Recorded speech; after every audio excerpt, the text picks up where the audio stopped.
Dave, I'd like to start by thanking you for taking time out of your schedule to come up and talk to us this morning.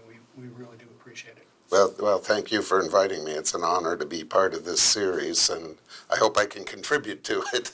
We're sure you can. We're sure you can. In one of your presentations here at the conference, you offered a response to an Oxford University Press white paper entitled Navigating Research that discussed how academic librarians and researchers view reference sources. From your perspective, what are the key findings of that white paper?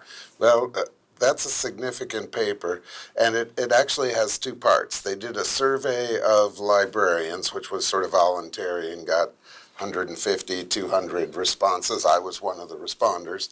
And then they interviewed students, both undergraduate and graduate students, and faculty at a number of UK and US institutions. Now, the interview part was not a large sample, less than 20, but the responses there were consistent. And what I really got out of the report, first of all, I compared what I thought I answered to the other librarians, and that was interesting. But what was most valuable were the responses from the researchers.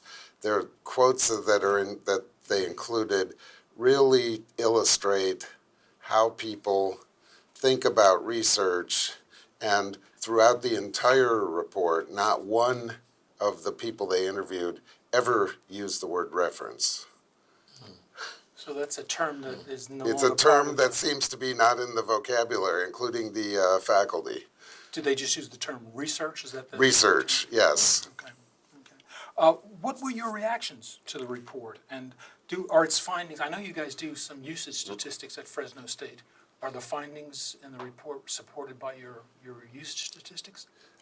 Pretty much they are. I'm a nut about keeping data, and the staff at my library would tell you that if you talk to them. But that data is great for really seeing what is useful to the library. And so I have usage of the print reference collection, going back to when our building opened in 2009. And we do circulate reference books because we knew anecdotally usage was down, so why not let somebody who wants one take it out? But we're consistent on. I have the checkout data, and anything that gets off the shelf gets counted before it goes back to the shelf. So I have what I think is very accurate data on total use, whether it's checked out or whether it's used in the building. And if you went to the shelf and you pulled any random book off our shelf, I could predict more than 50% of the time the total use is zero. So the collection that is the collection is not being used as it was decades ago, and there's very good reasons for that. Mm-hmm. In the old days, when I entered the profession, you went to reference because that's where the information was, and those books were special. They were non-circulating. They were where you looked up facts or looked up if they were bibliographies that led you to other things, or they were overviews of a topic. Right. And today, with Google and Wikipedia, we have two tools that are the best searching tool humanity's ever had and the most consulted reference work that humanity has ever had. And, people have their things to say about Wikipedia, but it is an excellent point for people to start, and there's no cost to it. So students and faculty who used to come to the library to use reference books are going to Wikipedia, or they're just searching in Google, and that's what they do. It's not what they should do, but it is what they do. Dave, given what you just said, what does that say about the 21st century reference collection? Does it have a future? If so, what do you think that future looks like? In my opinion, it does not have a future. Uh-huh. The last time I came to Charleston, which I think was 3 years ago, I did a program on future of the reference book. Right. And there were two publishers, two librarians, I was the one who said the reference book doesn't have a future. They all said it did. And I have to admit they were right. It does. The book has a future. Right. The collection is a thing of the past. And so, reference works, dictionaries, encyclopedias, handbooks, bibliographies, and in my case, less on bibliographies, are still useful and still being consulted. But the special reference collection that we've had for, a century plus in libraries, Melville Dewey built the massive collection at Columbia. There's no reason for that anymore. So I advocate take your reference books, keep the few that are used if you want to, at your reference service point, put the rest in the stacks, and they will probably get more use by people browsing a subject. They're writing somebody's researching criminal justice. They go to the shelves, there's books, but there's the way LC does it at the start of that call number would be the reference tools, and I would bet that they will get more use that way than they're getting today. Okay. So can the reference sources that libraries spend an awful lot of money on, I know we do, actually compete with the free resources, do you think, that are readily available on the web? Well, can they compete? Financially, I don't think they can. Okay. Intellectually, they are the commercially published sources that we have are far better than what you're going to get, through free web, and far better than Wikipedia. But Wikipedia is easy to get to. Right. It's everywhere all the time. There's no cost to it. Right. So we have to find ways to guide people, especially students, out of Wikipedia and back to more, more better sources. I got you. Being a collection development person, I always think about the budgetary mix. Where do you think the budgetary mix for reference fits in today's academic library? Boy, I hate to say it, but the budget for reference should be 10% of what it was a decade ago. I have an excellent reference collection, but part of that is I was on the Dartmouth committee for a long time, and I review for book list. Right. So I get books that are review copies, Right. which build my collection, and most of those aren't being used. Yeah. And so I wouldn't probably buy them unless somebody requested it. So, and the stuff I do buy, I'm trying to put into the stacks. We have currently 18,000 volumes in our reference collection. Okay. I could get rid of 10,000 of those tomorrow if I wanted to, but I have actually a political reason not to. If I got rid of the shelves, somebody else would be very interested and influential in taking over the space. So I leave the books on the shelf to keep I know the exactly space. what you're talking about. Now, there's still, from what you were saying, Dave, there still is a need for the type information that these reference sources Yes. provide. And I think the study pointed to that. There's some those quotes are just wonderful, and one of them, there's a master's student, and I think it's a U.S., but it might have been a U.K. It doesn't really matter. Master's student describing what they would like to have, and goes through this thing, something that's an overview, but at a scholarly level, and the person described a subject encyclopedia. I thought that too. But there was no, never did the word encyclopedia or the word reference appear there. So these tools exist. We have great subject encyclopedias, but people are unaware of them. Exactly. So what we need to build is a renewed awareness of this type of tool. Well, that kind of leads very nicely into my next question, and that's traditionally we have used information literacy classes to educate students about these kinds of sources that, from your experience and the data that you've collected, are they effective in doing that? Sort of. You know, it's a hit. There's not a clear answer. The information literacy classes are winners or losers in getting people to sources, and probably are losers in getting people to specific sources, with a couple exceptions.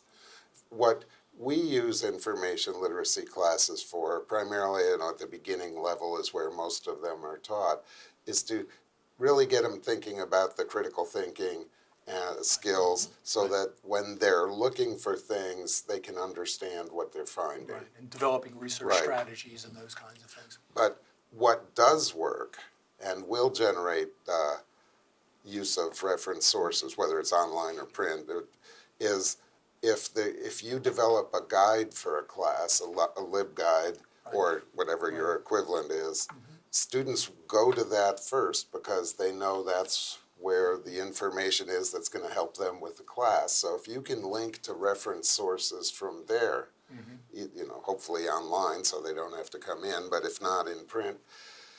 And the thing that the Oxford report, another thing that they really found is that referrals are where students are going.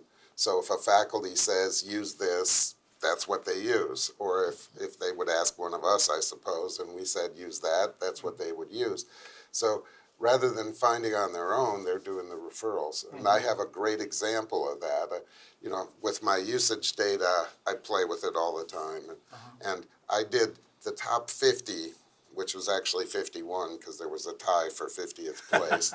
Top 50 used reference titles, not volumes, because you know, World Book's got 20 volumes, so you got to count it as one and all that. Sure. But and in the top 50, 4 of the top 50 were encyclopedias of ballet or dance. And students don't come to us asking ballet questions, but by looking at, and you know, I would not have known that if I didn't have the data. And ballet is not a big thing on our campus, but there are courses. So someone teaching dance is referring their students to those print encyclopedias, and they're getting a lot of use. Now I know, don't weed out the dance books, you know. And because I have the data, I discovered that, but I would not have known it otherwise. And you might have. I might have weeded some of them. So do you have, just to build on what that, do you all, as reference people, do any sort of marketing to the faculty of possible resources they might use? Is that one of your? For the faculty, we tend to market the you know, the search database, the old abstracting indexing databases, especially if we get something new in. But that collection has really stabilized. You know, we have SciFinder Scholar for chemistry, biological abstracts, you know, the ABI Inform. We have all the standard databases for each of the disciplines that's taught, so that really doesn't vary that much. And for faculty, that tends to be where they go. But students need this piece in between. They need an encyclopedia. And Lisa Hinchcliffe yesterday at a program talked about a thing they do at Illinois, which I thought was brilliant, is that, you know, they have their course guides, the lib guides, and they somehow have set it up, and I'm going to see if I can tell our IT people to do this, so that if somebody searches something that's a standard course topic, the first thing that appears on the list is the course guide. So if somebody searches global warming, they have their global warming lib guide appear at the top of the search string, at the top of the results, and that is brilliant. So that's it's integrated. It's integrated somehow. I can't that tell is an you awesome how. idea. Can't tell you how, but I love the concept, because then the work of the subject librarian appears before the search results. And students will go to that and then be guided by the librarian through the guide to the tools that are best for that topic. And that is brilliant. That is brilliant. Wish I'd have thought of it. Well, it really addresses a problem that when I was working the reference desk, we had is we assumed that people knew about these lib guides, and they didn't. No. They just don't know about No, it. they don't. And, you know, we, like you and everybody else, have dozens, hundreds in some cases of guides. And ours are more guided toward specific class. So, organic chemistry, we have, Carol's done this great guide to help students in organic chemistry find research. So they don't come to us, but they learn in the class to start with the guide. And if we could get more guides and some generic ones, like what Lisa was talking about, if they don't put in a course number, they put in a subject term, and it's connected to a guide, it'll pull up the guide. That's going to get people to use them. Right. Let's switch gears just a bit. What do you think that all of this says for the future of reference publishing? That's a tough question to answer. You have people, our standard reference publishers, Oxford, ABC, Clio, Sage. They still obviously want to be financially viable in that business. Yet, I'm not going to be buying anywhere near the quantity that I purchased in the past. And so we need a different way to get to that content. Now, if it's online and we could integrate it so that when a student searches, they get a chapter on their topic, that if publishers can make that access happen, and it requires obviously the publishers and whatever our ILS vendor is, those tools that fit that, I would buy online as many as I could, because I know for a fact they'd be used. The traditional types of reference books, whether they're print or ebook, are just, usage is not there. So that tells me, that I'm not going to be purchasing most of those. There is a new sort of format for reference, and Rebecca Vanook at Booklist coined this term, which she called referency. And much of what I have reviewed for Booklist in the last several years has actually fit into this category. They're books that are aimed at the general public, yet in another sense they're reference books. And an example, one that I reviewed, was Firefly Books puts out a whole bunch of these 50 greatest ships, 50 greatest, and they're aimed at the general public, but they really are reference books. So, if you want to know something about the Titanic, the 50 greatest ships has got a nice several pages on the Titanic. And these books are inexpensive compared to traditional reference books, and they're meant to be consumed, but that sort of niche, I think, is the one growing niche that I see for reference publishing. Let me have a follow-up on that. When you talk to reference publishers, what do they tell you about their view of their future? Do you? Well, their view is questionable as well. They have to decide to make the investment to create a tool that they know is going to have declining sales over the past version of the tool. And some of them, Berkshire Publishing, Karen Christensen, does it, and her books actually do sell pretty well for reference books, but she does it as a commitment to, the preservation of the knowledge type of thing. And that approach, I think, works as long as she can stay in business.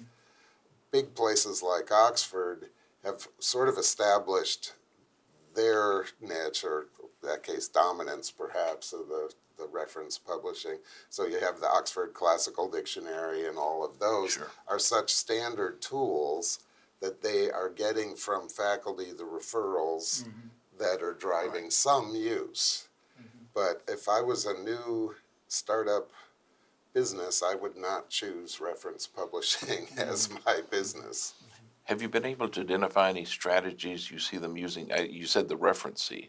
Yeah, and I don't know that was an intentional strategy, but a number of publishers have come up with that type of book, and it seems to work. So, but Other strategies, obviously new.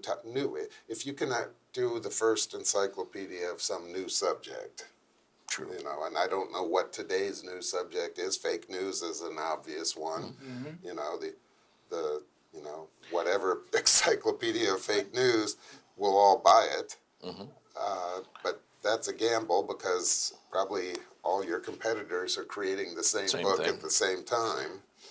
You know, you'll see ABC Clio and Blackwell and everybody come up with the same topic. It does seem like there's a shift away from from the large, impressive, attractive reference volumes to a more encapsulated reference piece. Yeah, I would agree with that for two reasons. One is that's those smaller pieces are easier and cheaper to produce, and as reference and library budgets have not been growing like they were in 20 years ago, we're buying less, so something that's less expensive we might purchase over that 20-volume encyclopedia. However, if somebody comes up with the next 20-volume encyclopedia of a discipline, we will buy it. Sure. But we're going to buy one of those instead of 10 of those. Right. Will you buy it in print as well as online? We have shifted our strategy to ebook first, and so first. We have in our collection about 1.2 million print volumes, and actually the collection size is shrinking, not growing, because last year I discarded 20,000 plus bound journals, and that felt so good. And 7,500 microform items. That felt even better. But the e-collections, we have 900,000 e-collections. So we've almost grown the e-collection to match the print collection. Sometimes that we have two of the same thing. Most of the time they're different. Now, I will admit that a third of the e-collection are government documents, so it sort of inflates the size. But those are, in fact, e-books, and people will sometimes use them, so they count. And you can get usage stats out of them in a way you could never get from the print. Well, actually, I disagree with that because since we collect in-house use and checkout use, I believe that my data on the collection, and we do all areas. You know, I'm personally most focused on reference, but we do it for anything in the collection. I could tell you since our building opened in 2009 if it has been used, either checked out or used in the building. And that data is extremely valuable when you're looking at making collection decisions. That was a very forward-thinking strategy. And I will do a shout out there to our circulation staff who do this. And while we were building the building, we converted to RFID. So the count use is, here's the pad, you just take every book and it's counted. It really is minimal labor to get a maximal data on the collection. Wow. Well, aside from these circulation type statistics, what other statistics are you collecting, and what are the most relevant statistics for this kind of analysis? We also, of course, get all the vendor, data. And we have the Oxford Reference Online, and we have the Gale Virtual Reference Library, both those. And so we could look in there to see if there's much use, and sadly, there's not that much use in there either. And partly because students don't find their way in there. If they look up a title in the catalog, they'll see it. But that's not how students don't look Oxford Classical Dictionary. Right. They want to know something about some Herodotus or something, and that indexing isn't to a level in the system that will lead them there yet. And that's something I would really like to see, because if we had chapter or entry level indexing that was included in the catalog, people would find those things. That's definitely true. And with so many books being anthologies and collections of individual pieces, there's a real need for that kind of cataloging. Do you think librarians are the folks that can really extract this kind of data and analyze it? Yes, I do. Librarians are excellent at using data for the most part, and really good at analyzing stuff. And we're really good at sort of categorizing things. And if we had the data available, and that's where we need the tech people to help us out, if we had ways to collect the data and present the data, we could all do pretty well with that. And I'm impressed with what some of the vendors are doing. If you go into Sage, you can get very nice graphs of your usage.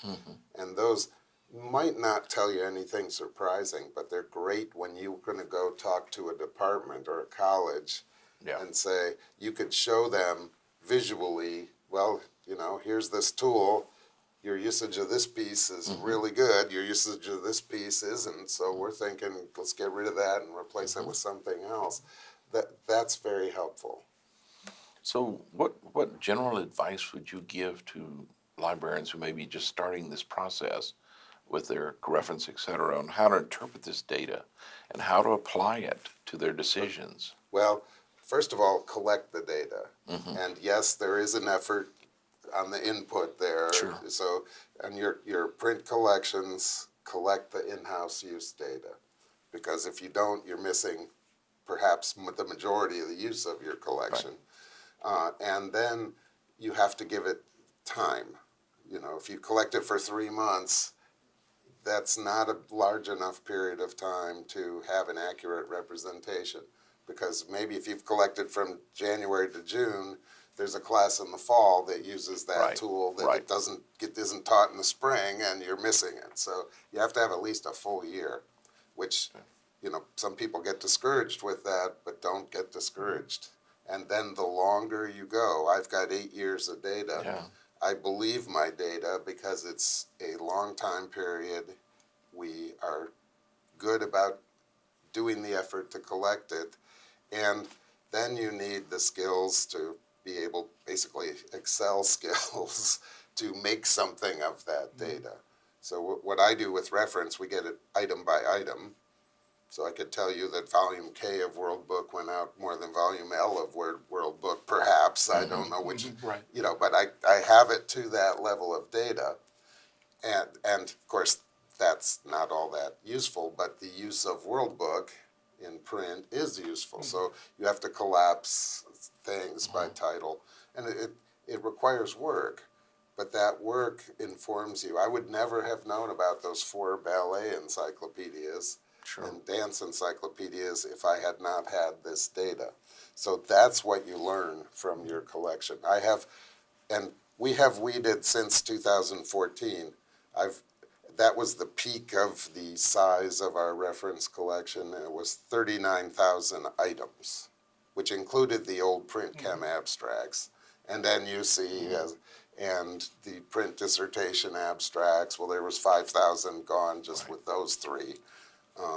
But with that data, I had one person ask for something I discarded in that entire, since between when we did it. And it happened this fall, and it was a retired professor who came back looking for a work that they had used. I forget what it is. It was something, I think it might have even been in German, and it had no use, so I got rid of it. And so if you have the data and can use it wisely, you'll minimize the conflicts that often happens as you reduce the size of your collection. I'd like to follow up on Jack's question. Okay. How did you develop your methodology to collect this data? What data you needed to collect? How did that happen? Well, I got to say, basically, we made it up. But we knew that we could get in-house use data as long as we could, scan each book. It's easy with RFID. So it was not an added, it wasn't like the old barcodes, open it up, put it, you just do this and it's counted. And we wanted with the new library, And the new library really was the impetus for all this. We wanted, after the new library was open, to have a handle on all kinds of its usage. So even, we're talking collection data. I have gate count data. I'm also obsessive about the gate count. I could look up on my computer here because I have it not wired in, but connected in, so I could see how many people came in and out in the last 15 minutes if I wanted to. But that's really been useful for us because we get 40 to 50,000 people a week through our doors. So you have a pretty busy library. It's busy because it's a huge building, 400,000 square feet. So space is not a reason for us to analyze the collections, but so we keep data on that. We keep data on reference. We use the read scale to keep data on what we're doing there. So I know in-depth questions, known item questions, directional questions.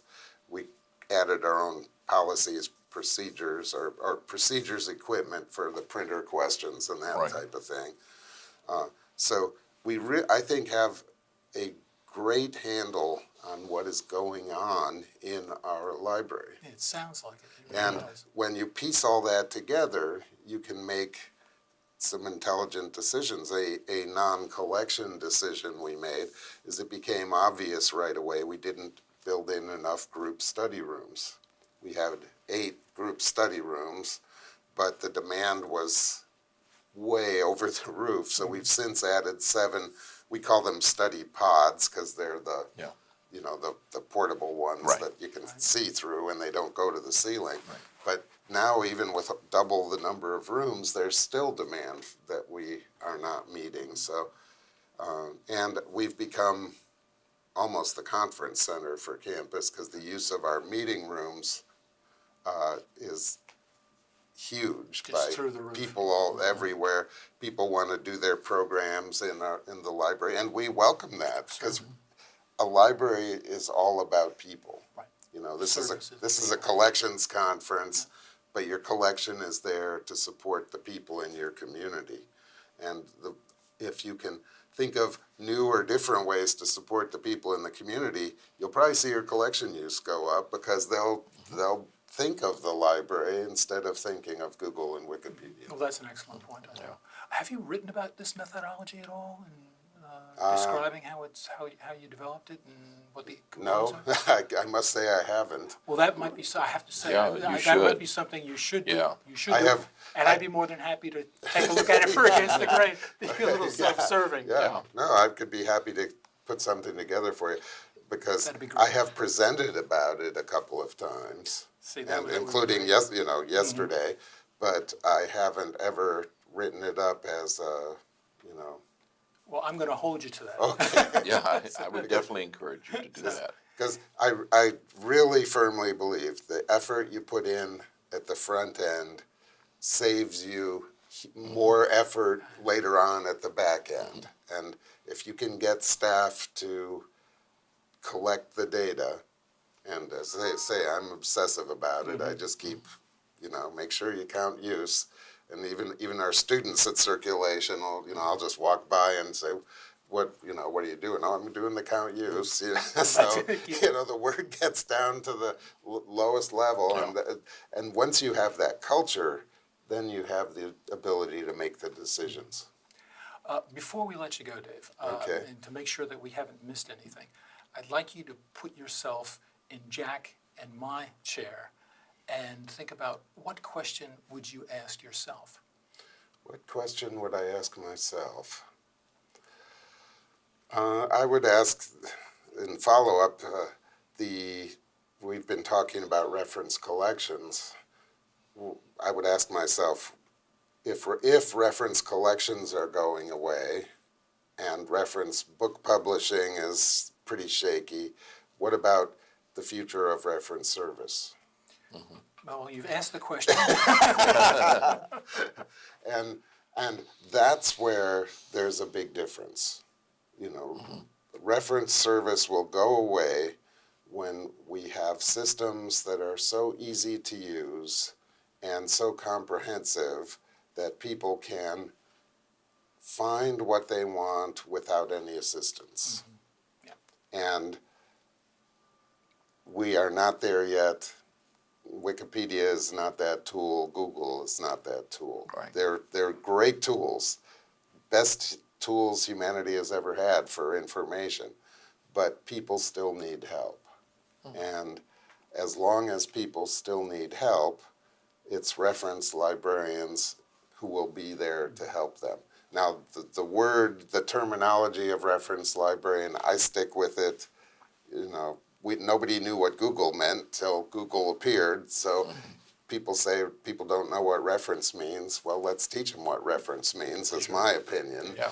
But the service end of the library is what is most important. As I said earlier, libraries are about people. And if somebody comes to the library today, does something, goes away, they will not remember what book they used or what website or what computer they used. They will remember the person who helped them. Yes, they will. And so we are the face of the library, and they're going to remember that face, hopefully because of good things, but if it's bad, they'll definitely remember that face.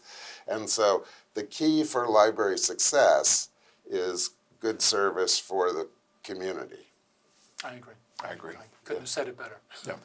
Thank you, Dave. Well, Thank you thank you, so Dave. much for Thanks. coming by and sharing all your insights. I've learned an awful lot. Thank you very much. Okay, thanks.